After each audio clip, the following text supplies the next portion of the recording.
I started by simply disassembling an old hair clipper that I had and by chance was sitting on a closet at my in-laws.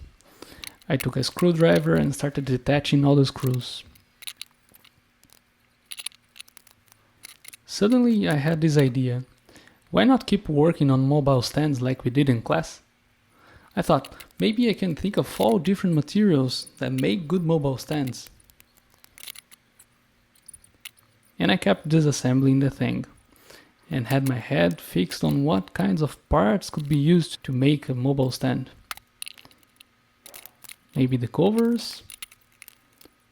I kept going on. As I worked, I put my ready-made plastic mobile stand close to compare the parts with what I had in hand.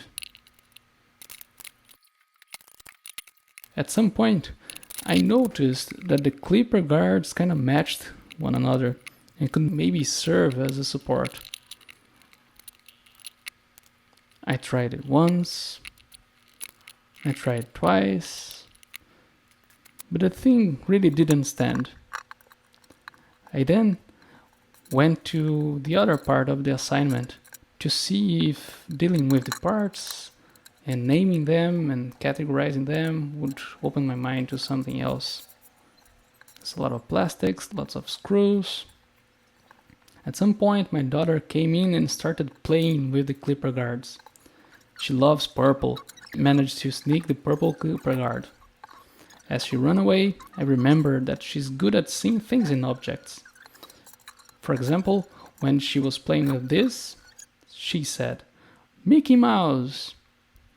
I kept thinking about this while I was tinkering with the parts, and suddenly I saw a face in the clipper's top blade. And then another face. And then the cover might be used as a boat, and blue can be water, green grass, and I kept going. And here we go.